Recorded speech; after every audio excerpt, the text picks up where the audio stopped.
арнап келдім жыр өлеңнің алыбын. Айтыс өнер көрсететін шешенді, сол шешенің келіп түсті дәл бүгін. Атым Нұртас ақын едім Жамбылдың, Жаркентінде жеңістермен таңылдым. Ақындықтың негізін ерте ұғып, сайлап келдім өткір тілім қаруым. Абай атам жүріп өткен жолдарынан, қара сөзің сүріп өт молдарынан. Естіп өскен шығармасын жастайымнан, қазір міне қағаз үстей қолдарымнан.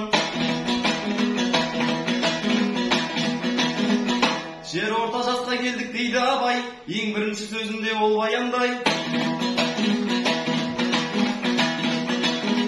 Уақыттың бағалы екенін көрсетеді, күнде жүре бермейсің деп сен жарқырай.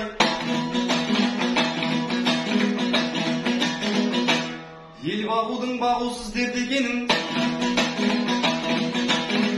қиындығы өлшеусіз көп екенін. Ойланып дана абай бас тарттырды, мойында бірталай жас өткенін. Бүгінде кейбір қартың ойланбайды, мансап қуып өздерінше тайраңдайды.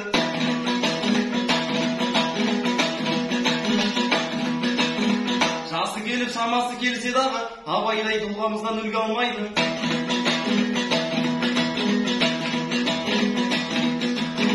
Келмейді ұл абайдың мал баққысы, баққан мал ұры залым нәпақасы.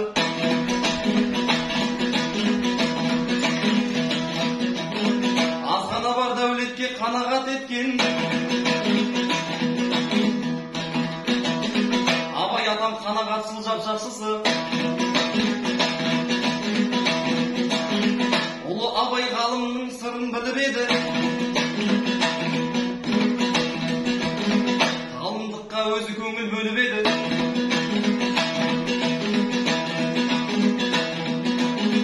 Қазақта ғалым сырын түсінетін, жан жоқтығы жанына батып еді.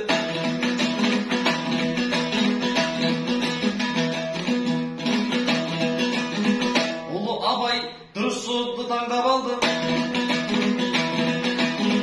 қолына қалам менен қағаз алды. Бір пайдасы болар деген ойға келіп, қара сөзбен ақ қағаздай шіркін ойын салды әредім әредім.